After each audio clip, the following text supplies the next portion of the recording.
Papo Mais.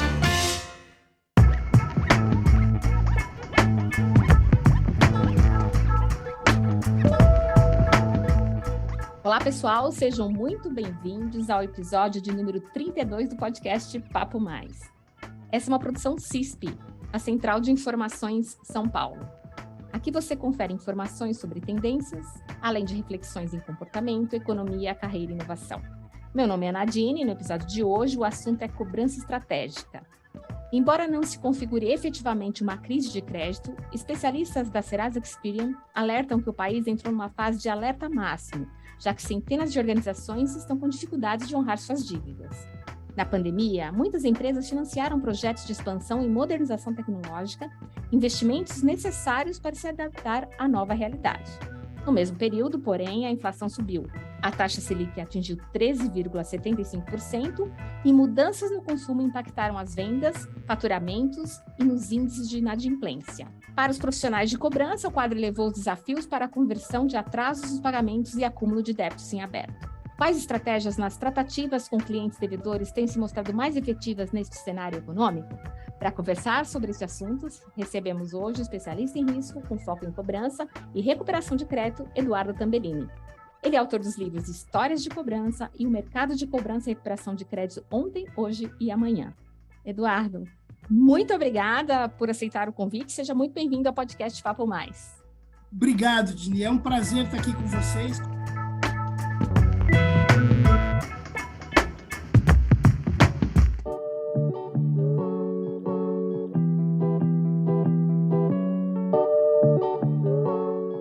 Para começar, conta para a gente qual a sua visão sobre o cenário atual para profissionais de cobrança das indústrias.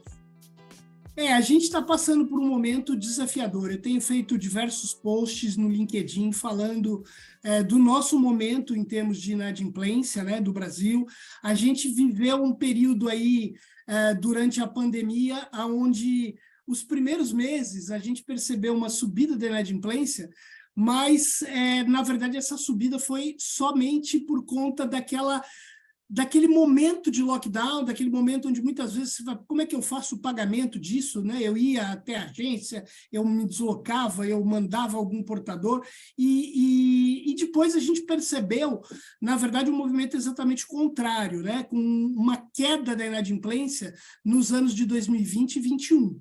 Isso quando a gente fala de empresas em si, existe um ponto aí a ser destacado, né? Com a retomada do PRONAMP, né? O Programa do Governo de Empréstimo para empresas, pequenas e médias empresas, esse volume é um volume de crédito que cresceu praticamente 200% no período da pandemia. Então, o volume de dinheiro disponibilizado para isso, sem dúvida nenhuma, deve ter socorrido muitas empresas, onde a inadimplência não foi a maior nesse período. Porém, isso também tem um limite, né? E a gente chegou exatamente no decorrer de 2022 com um cenário de inadimplência crescente. E a gente começa 2023 também com indicadores, e aí, quando eu falo indicadores, são indicadores sempre lá do Banco Central, né? A gente tem um site chamado Risk Trends, da FICO, onde a gente divulga esses indicadores de um formato gráfico. Depois eu te passo, inclusive, esse link para você deixar disponível para quem estiver ouvindo o podcast. E lá a gente pode exatamente comparar ano contra ano, produtos de crédito, né? Então, olhando especificamente também produtos de pessoa jurídica, tá? E a gente tem realmente um início de ano, a gente ainda tem, por enquanto, só janeiro divulgado, um início de ano desafiador, né? Então, quem é profissional de crédito e de cobrança, sem dúvida nenhuma, vai ter um ano agitado, né? Com muito trabalho, né? A pessoa às vezes pergunta, você trabalha com cobrança, então você torce sempre para tudo virar o caos, né? Não, de maneira nenhuma. Mas, assim, aonde a gente dá crédito, sempre vai ter inadimplência. E o profissional de cobrança, ele é exatamente essa pessoa, que existe exatamente para poder potencializar o crédito. Porque sempre vai ter cobrança. Mas, de novo, esse ano vai ser um ano desafiador. E que mudanças esse contexto tem demandado nas práticas de cobrança? Então, é interessante isso, porque essa é outra bandeira que eu tenho sinalizado bastante. A gente está já no século XXI, né? Eu trabalho com cobrança há 30 anos, então às vezes é muito difícil, e isso às vezes é um contraponto com aquilo que é moda, né? Por exemplo, uma coisa que virou moda na cobrança é a cobrança digital, né? E aí, quando você fala, puxa vida, você tem uma cobrança digital? Aí, às vezes, a empresa fala, eu tenho, eu mando SMS. Não, ter uma cobrança digital não é só mandar uma mensagem digital, é ter um processo diferenciado, né? Mas isso, de uma certa forma, acabou virando um modismo, né? Todo mundo acha que tem que fazer cobrança digital porque tem que estar na moda. Mas, acima de tudo, o que eu tenho que fazer hoje é usar mais inteligência para a cobrança, né? E quando eu falo de inteligência, do que eu estou falando? A gente tem hoje, já dentro de casa, cada empresa hoje tem muita informação dentro de casa. Então, a gente sabe desde quando ele é cliente, a gente sabe se ele atrasa, a gente sabe se ele paga em dia. Se eu for buscar lá, eu sei o máximo dias de atraso que ele teve na minha história.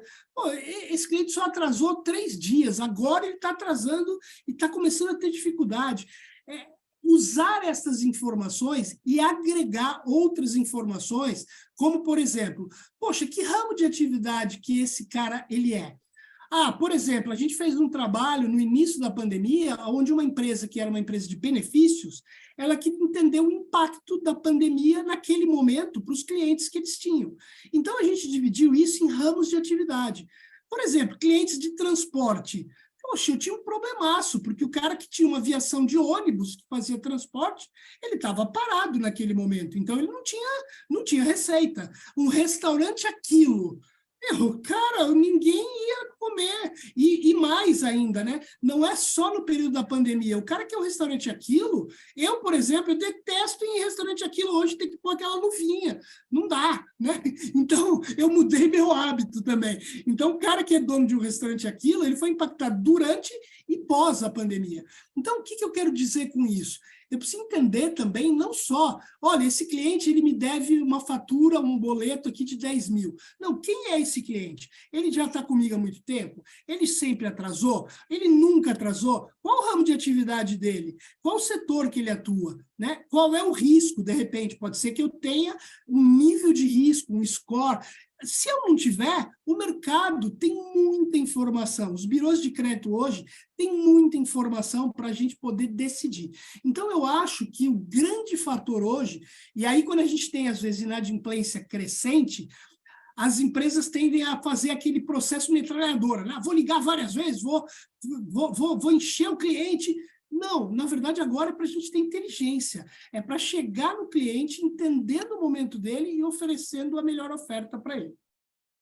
E aí eu tenho uma próxima pergunta, que na sua opinião, né, quais os critérios que os profissionais precisam adotar para converter atrasos e inadimplências e, ao mesmo tempo, manter o cliente? Eu acho que você falou um pouco disso, que é um pouco de inteligência, né? Sim, não tenha dúvida. Eu acho que, não querendo ser repetitivo, né, mas, assim, muitas vezes eu tenho hoje dentro, vamos imaginar que eu sou um credor hoje, e aí eu tenho minha carteira inadimplente. Eu não posso estabelecer uma única política de renegociação. Olha, para o cara me pagar aqui, ele vai ter que me pagar, eu permito ele me pagar em 5 vezes, com juros de tanto por cento. Não, eu tenho que ter condições para cada tipo de cliente, porque cada tipo de cliente vai ter uma situação. Quando a gente fala de pessoa física, um exemplo, né, eu sempre costumo usar, poxa vida, eu tenho que entender o motivo. Quando eu pergunto qual é o motivo do não pagamento, se a pessoa fala para mim, eu esqueci, acabou o problema, ele já acabei de lembrar, pronto, paga agora, já lembrei. Mas eu estou passando por um momento de dificuldade. Aí é diferente, eu tenho que trabalhar esse cliente porque não vai ser à vista que eu vou receber. E isso é a mesma coisa quando a gente fala de empresas. Eu preciso entender qual é o momento da empresa. Eu estou com dificuldade de receber dos meus fornecedores. Poxa, mas então você está trabalhando essas renegociações, você tem um fluxo aí previsto, vamos trabalhar com esse teu fluxo. De fato, o que a gente tem é que cobrança, e isso eu acho que mudou muito no decorrer desses 30 anos que eu trabalho, né? A gente tinha aquela pegada meio que, olha, é o seguinte, você tem que me pagar. Não, hoje, o inadimplente, na sua grande maioria, não é inadimplente porque ele quer. Ele está fragilizado por alguma situação, né? E aí eu preciso entender qual é aquela situação para aí poder casar. O papel da cobrança não é amedrontar, pressionar, é se colocar como uma ajuda para esse cliente inadimplente. Olha, eu estou ligando para você aqui, não é para te encher, não é para te incomodar, é porque eu quero também ter alternativas, eu quero te ajudar, eu quero ver o que eu posso fazer por você. É o que o pessoal hoje chama de cobrança humanizada, né? Também que virou moda, mas o que é fazer isso de fato, né? Então, é um pouco disso. Vamos ter que ir na contramão, né? Não dá para digitalizar tudo, a gente tem que tratar as pessoas individualmente. Exatamente, tem que tratar, mas a própria digitalização, eu posso digitalizar, eu posso ter ações digitais sendo muito humanas, porque se eu entender quem está do outro lado da linha, aquele grupo que eu vou tratar, eu posso ter, por exemplo, um próprio robô, um próprio SMS com um discurso direcionado para aquele público. Então, não significa que eu tenho que ser sempre, então, eu tenho que ter sempre uma pessoa do lado de lá, nenhuma coisa nem outra. Eu nem vou ser 100% digital e nem vou ser 100% humano. Eu tenho que hoje ter um mix disso. Eu posso qualificar o cliente através de um contato digital, seja por e-mail, por WhatsApp, e se ele falar para mim, não, eu quero pagar, vou pagar dia tal, eu nem preciso colocar alguém para atender ele, eu marco lá na própria ferramenta. Agora, se ele quiser alguém para evoluir nesse sentido, aí sim ele pode realmente transferir a ligação. E hoje existem muitas tecnologias, a própria FICO tem hoje uma ferramenta que permite essa omnicanalidade, que é você ter a condição de continuar num canal, em outro canal, a mesma conversa, conectando os assuntos. Então, hoje em dia tem tecnologia para isso. Fantástico. O que você considera fundamental para avaliar até onde ir nas negociações, ou ceder, que essa palavra a gente pode usar, mas aí você falou um pouco da política, né? Antes de tudo, a gente tem que ter uma política, não é isso? Tem que ter uma política, né? E, assim, a gente tem que ter uma política, e aí, quando a gente fala em ceder, a gente tem que ter uma política que, em determinado momento, a gente vai ter que pensar em dar desconto, né? Porque é impossível. E, assim, de certa forma, eu já trabalhei muito com campanhas de cobrança, né? Eu trabalhei, numa época, numa empresa de telecomunicação, numa das 3 grandes na época, e aí a gente fazia muita campanha de final de ano, tudo, e quando a gente oferecia desconto, vinha sempre aquela pergunta, pô, mas vocês não acham que dar desconto é um incentivo para o cliente ficar inadimplente? E eu falo, olha, quando eu vou dar um desconto, eu estou dando desconto com esse cliente que está com 180 dias de atraso. Nesse momento, ele já perdeu o relacionamento, ele já perdeu o produto, ele já foi negativado. Ninguém vai esperar acontecer isso para ter um desconto, né? Então, às vezes, a questão do desconto é muito... o brasileiro ele vai sempre esperar a oportunidade melhor para, de repente... aquela história de querer tirar vantagem, de repente, mas eu não acredito nisso de novo. Eu ainda acredito na bondade do ser humano e nas boas vontades, né? E a gente sabe que para fazer cobrança também não dá para ficar acreditando em todo mundo, porém, a gente tem que ter políticas, né, que sejam boas para nós, mas boas também para o cliente, porque não adianta eu querer cobrar o que eu quero. E uma coisa que eu falo muito também ultimamente se o cliente está inadimplente nesse momento, eu preciso conhecer ele, que é a mesma história da inteligência, para entender o seguinte, será que esse cara agora, eu quero ganhar mais dinheiro com ele, ou seja, eu quero cobrar juros ainda dele, ou eu quero recuperar ele como cliente para que ele possa voltar a consumir comigo, né? Então, eu acho que existe uma linha muito tênue no sentido de entender, poxa, peraí, eu vou dar desconto para esse cara, mas por quê? Puta, esse cara ele é meu cliente há 1 mês, entrou aqui, fez um pedido, não me pagou e ainda quer desconto. Pô, peraí, o que ele me deu até hoje? Não me deu nada. Então, talvez eu não tenha que dar nesse momento. Agora, por outro lado, eu tenho um cliente que é meu cliente há 10 anos. Já deu atraso, já me gerou receita de juros, mas é meu cliente há 10 anos e agora ele está passando por um momento que ele está me falando, olha, meu setor está em dificuldade. Pô, será que eu preciso ganhar dinheiro, ou seja, cobrar juros desse cara? Ou será que eu não tenho que repactuar essa dívida para ele voltar a ser cliente ativo? É óbvio, hoje tem questões que a gente pode verificar. Esse cara deve só para mim? Não, ele deve para 50 outros credores. Pô, não vai ser eu resolvendo a minha dívida que eu vou, inclusive, aprovar ele de novo para ter crédito. Mas, enfim, de novo, a inteligência, entender quem é o cliente, entender o que eu posso oferecer, é o ponto-chave hoje em dia, né? Reforço. Que fantástico. Eu fico pensando em tudo que você me falou, né? Do profissional que está ali na área de cobrança. Que qualificações devem ser alvo desses profissionais para se manterem preparados nesse mercado? Olha, eu acho que qualificações, hoje em dia a gente está falando de um profissional que tem que estar muito bem antenado a tudo que está acontecendo no mercado, né? A gente tem aí inúmeras coisas sendo modificadas, né? Existe um fator aí que está na pauta para esse ano aqui, aonde as ligações de cobrança vão ser obrigatórias ter o prefixo 304. Então, a gente falava aqui antes de começar a entrevista, né, que hoje em dia ninguém mais atende telefone, né? Isso vai ficar pior, porque a partir do segundo semestre é obrigado quem fizer uma ligação que for cobrança, tem que sair de um prefixo 304. Então, a pessoa vai olhar, né? Hoje já é assim para vendas. Quando você recebe uma ligação, se você recebe com o prefixo 303, você já sabe que aquilo é uma ligação que alguém quer te oferecer algum produto. Eu já não atendo mais, entendeu? E até quando eu não atendo, eu atendo alegre. Você também não, quer dizer, exatamente. Então, eu atendo até alegre, falo, graças a Deus, essa aqui eu não vou atender e eu sei que alguém está querendo me vender alguma coisa.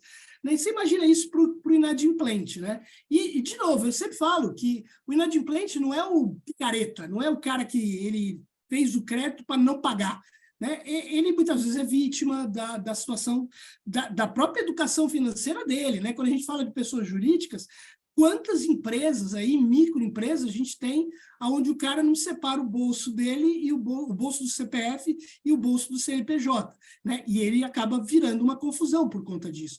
Então, assim, de novo, a cobrança ela tem que estar no papel de ser a ajuda.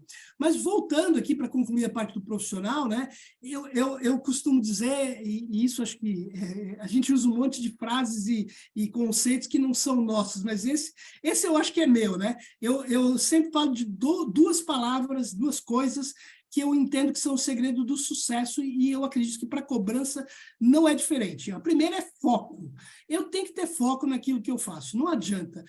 Eu tenho que me dedicar, eu tenho que entender meus números, eu tenho que entender minha operação, tenho que entender minha carteira, tenho que me entender o inadimplente, né? Então, acho que foco é a primeira questão. E a segunda é aquilo que eu acho que as pessoas têm que ter sempre, né? E isso é em cobrança, no trabalho, na vida.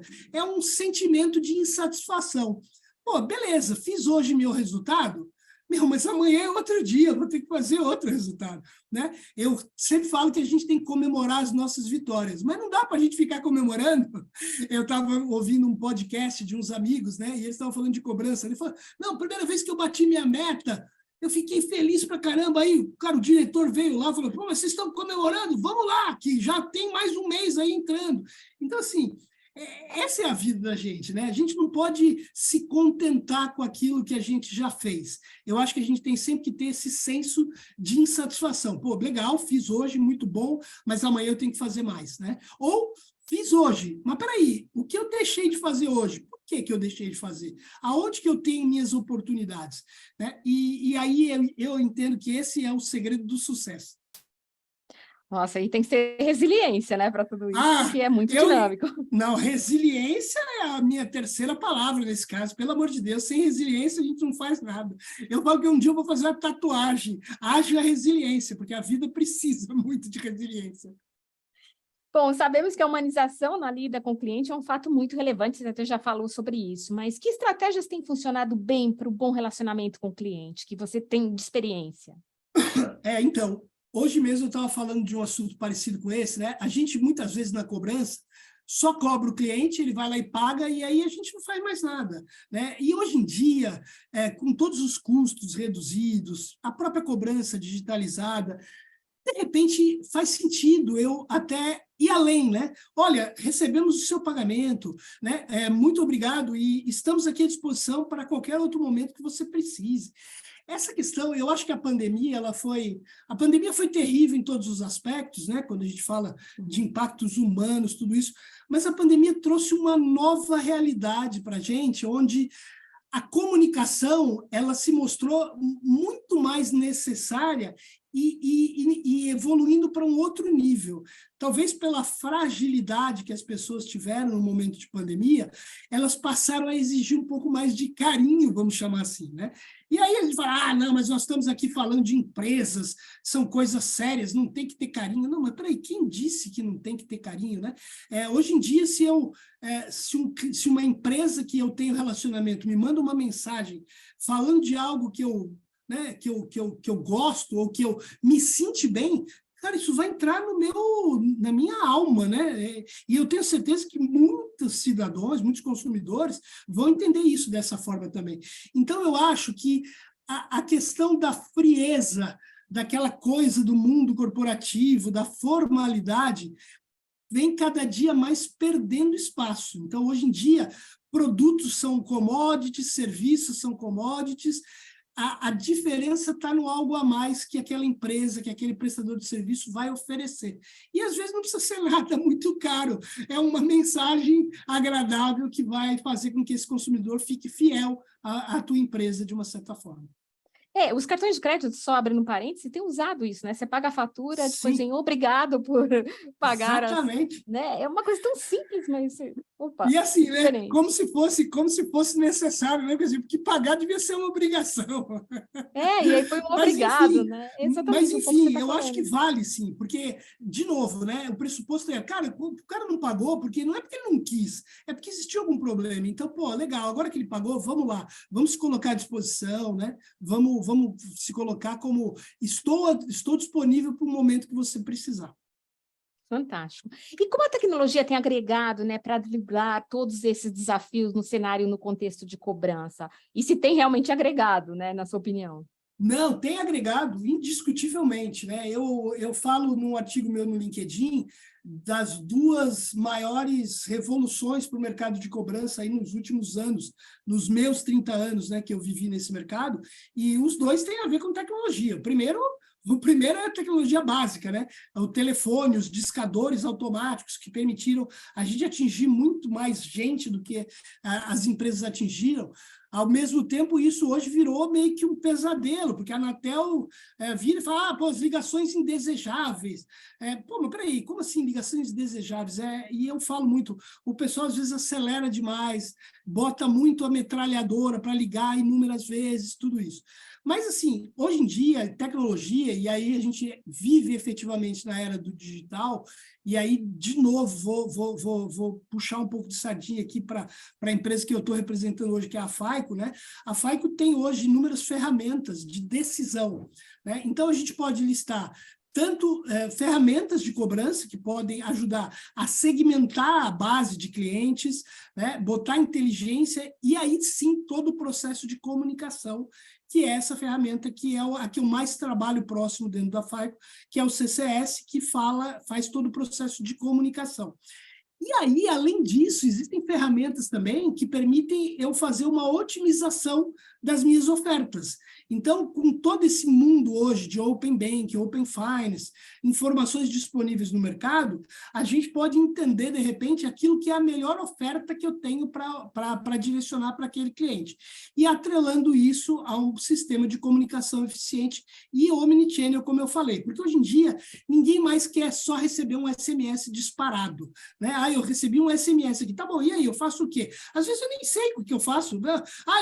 Você está em atraso, tá bom, mas e aí, como é que eu pago? Às vezes eu nem sei. Existe uma história de um banco que nasceu digital, que depois de um tempo eles começaram a ver que sabe o que os clientes pediam para eles? O banco era app no celular, não tinha agência. O que os clientes começaram a demandar para eles, quando eles mandavam para o cliente para pagar? O cliente queria um boleto. Eu falei, mas que boleto? Não tem boleto. Nosso processo é digital. Não, mas eu quero um boleto, porque eu só sei pagar no boleto. Então, assim, às vezes eu estou enviando comunicações e o cara do lado de lá nem sabe o que ele tem que fazer. Então, eu tenho que ter uma comunicação de mão dupla, né? Não adianta mais ficar fazendo só disparos de SMS, disparos de e-mail. Eu tenho que entender o que o cliente está falando do lado de lá. Então, eu acho que, assim, tecnologia hoje é o que não falta. Só que eu tenho que ter cuidado. Quando eu escolho uma tecnologia, eu tenho que escolher a tecnologia que me atende também como cliente, como empresa, né? Eu não tenho que escolher a tecnologia só porque é moda, né? Eu sou um escritório de cobrança. Eu vou comprar um discador automático, porque todo escritório de cobrança tem discador automático. Mas eu tenho 5 PAs aqui, 5 posições de atendimento. Não não vai rodar, não vai adiantar, não é isso que vai resolver o teu problema. Então, eu falo muito que, às vezes, a gente vai pela moda, né? Eu quero estar na moda, né? Não é só a roupa da moda, mas é o sistema da moda, é a ferramenta da moda, e eu preciso ver se isso cabe efetivamente no meu processo. Fantástico. Tameline, você relançou o livro, né, Histórias de Cobrança. Eu imagino que deve ter histórias muito, muito interessantes. Então, conta um pouquinho sobre o que o livro traz e se você pode dar algum spoiler de uma das histórias. Legal. Esse livro é o meu primeiro livro, eu escrevi ele em 2017, né? E agora eu relancei numa nova edição. Na verdade, é a mesma edição, o mesmo livro numa segunda edição, né? Quando eu vi muita gente, eu vou comprar. Eu falei, calma, se você já comprou o primeiro, é o mesmo livro, hein? Não vai gastar dinheiro, porque é só uma nova edição, porque ela tinha se esgotado em todas as livrarias. Esse livro é um livro que eu escrevi, eu demorei bastante tempo para escrever esse livro, tive várias versões dele, e é um livro onde eu conto exatamente histórias, né? E esse livro foi muito fácil arrumar o nome, porque eu lembro de uma amiga minha que falava, nossa, mas você tem tanta história, por que você não escreve um livro? Aí eu falei, pronto, histórias de cobrança. E eu conto histórias aí todos esses anos no mercado, sem citar que empresa que cliente foi, e falo de todos os processos, desde o processo de telecobrança, de criar uma política de cobrança, de terceirizar a cobrança, né? E aí, acho que se eu falo de certos spoilers, eu acho que uma das partes que eu mais gosto é exatamente a parte de cobrança terceirizada, né? Onde eu conto uma história onde eu estava exatamente nessa empresa de telecom, e aí a gente foi viajar aí por todas as regiões dessa empresa. Na verdade, posso falar, era Brasil Telecom, né, que ficava na parte oeste e sul do país, então, com a oportunidade de eu conhecer toda aquela região, então a gente foi visitar empresas de cobrança no Acre, em Porto Velho, em Mato Grosso, Tocantins. E, assim, nessa parte do livro, eu conto histórias mega engraçadas de empresas que a gente foi visitar, que, na verdade, às vezes, quando você chegava lá, você tinha o dono da empresa e a menina que era secretária. Falava, mas peraí, onde é que você faz a cobrança? Não, é a menina aqui que faz a cobrança. Não, mas não, aqui, ó, tá vendo essa impressora aqui? Eu imprimo as cartas aqui de cobrança. Não, mas peraí, isso não é uma empresa de cobrança. Isso é um escritório com 2 pessoas. A gente precisava de muito mais, né? E eu lembro também que a gente era a empresa de telecomunicações, e aí um dos objetivos, né, era localizar o cliente, depois que o telefone fixo estava bloqueado. E aí a gente falou, mas você tem o que aí de localização? Eu uso o auxiliarista. Eu falei, o auxiliarista sou eu, e eu já bloqueei esse telefone. Enfim, então lá eu conto muito dessas histórias, que foi um desafio imenso, né? Encontrar empresas que pudessem atender, na época, a Brasil Telecom com um ticket médio de R$300 e pagando uma comissão aí de 10% a 20%, que era muito diferente do cara que trabalhava com a Credicar, né? Por exemplo, na época, que tinha um ticket médio de 3 mil e a comissão dos caras era 30%. Então, eu tinha que achar escritórios de cobrança que trabalhassem efetivamente meu papel, a minha carteira. Então, Foi um desafio, assim, né? foi um desafio legal, e assim, eu e o meu coordenador na época, lembro que a gente passava horas no avião, às vezes discutindo processos, né? Eu costumo dizer que as melhores ideias que eu tive na minha vida profissional foram nas nuvens, né? No avião, porque não é porque eu estava muito próximo do céu, mas porque foi aquele momento que não tinha internet, não tinha filme no avião, não tinha nada, né? Então a gente tinha que ficar conversando, ou dormir, né? Mas aí o momento era exatamente de conversa. Tem muita história saborosa, então, para a gente Muito, ler né? no livro. Bom, Os para feedbacks fechar... são ótimos, né? Não sei se pessoalmente para mim, mas os feedbacks são ótimos. Falo que a leitura é leve, então foi o que eu procurei fazer.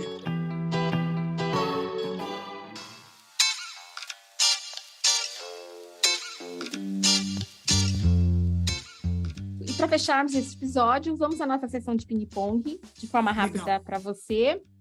O que é preciso para as boas práticas em cobrança? Foco e inteligência. Para converter inadimplência, os profissionais precisam? Precisam ter planos adequados para cada perfil de cliente. Fantástico. Bom, Tameline, eu quero que você deixe aqui, para quem estiver nos ouvindo, né, os seus contatos, as redes sociais. Você falou de relatório, agora é a sua vez, por favor, de deixar todos os contatos. Então tá bom. Bom, eu não tenho receita nenhuma com isso ainda, mas eu tenho todas as minhas redes sociais. Lá eu tenho o meu LinkedIn, Eduardo Tambellini, com 2 L's no final. Tem bastante conteúdo no meu canal no YouTube também, né, que é o Tabelando com o Tambellini, lá no YouTube. Lá tem muito vídeo sobre cobrança, sobre processos, sobre indicadores. De vez em quando eu faço alguns vídeos alternativos aí com coisas um pouquinho diferentes, mas o meu grande foco é na área de crédito e cobrança. A gente tem também um produto que está disponível no Spotify, que é uma iniciativa da FICO e da Assertiva, que é um podcast chamado Credicast, com I, tá? Credi, com I, Cast, onde a gente tem ali 20 episódios, tá? Onde a gente fala sobre cobrança, são 2 temporadas, a gente está ensaiando a fazer a terceira, não sai ela, mas ela vai sair, e é um podcast que fala também sobre o conteúdo de crédito, cobrança, algumas entrevistas super interessantes também sobre birôs de crédito, inúmeras questões. E eu acho que é isso, e aí também, Instagram, Twitter, Eduardo Tambellini, você me acha fácil lá, mas as minhas principais redes são o próprio LinkedIn e o próprio canal no YouTube. E você falou de um relatório, né? Que vocês. Sim, o relatório, importante. Esse é um relatório que a gente faz mensalmente, baseado nos dados do Banco Central, tá? Que é o Risk Trends, FICO Risk Trends, que ele está disponível por um acesso via internet. Ele é uma visualização pelo Tableau, onde você seleciona as abas que você quer e consulta os indicadores de crédito lá. Eu quero consultar pessoa física, cartão de crédito. Eu tenho informações que são as informações do Banco Central, da carteira, da concessão de crédito, das taxas de juros e do prazo de pagamento do empréstimo. E também da inadimplência acima de 90 dias, que é o principal indicador do Banco Central. Tá? De novo, tanto para pessoas físicas quanto para jurídicas. E lá também tem uma partezinha que a gente pega algumas informações IBGE, PNAD, sobre desemprego, sobre grau de endividamento, também tudo isso. Esse eu vou te mandar aqui no link para você poder ter aí e divulgar também na descrição do podcast. Manda que a gente divulga para que as pessoas possam acessar, né? Nossos ouvintes. Sem Fantástico, dúvida. Tambellini.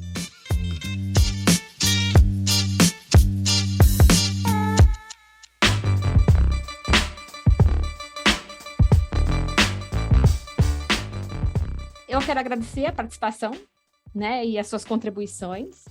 Eu encerro por aqui mais um episódio do podcast Papo Mais. Tambellini, muitíssimo obrigada. Obrigado vocês, foi um prazer aí bater esse papo e eu fico à disposição aí, quem precisar, qualquer contato, sempre que eu posso eu respondo todo o que me perguntam. Fantástico. Bom, se você curtiu, inscreva-se no nosso canal no YouTube ou siga nossos perfis nas plataformas Spotify e Google Podcasts para acompanhar novos episódios e conferir todos os anteriores. Você também pode enviar suas sugestões, dúvidas e perguntas para o e-mail relacionamento@cisp.com.br. Agradecemos por sua atenção e companhia. Até a próxima. Obrigada.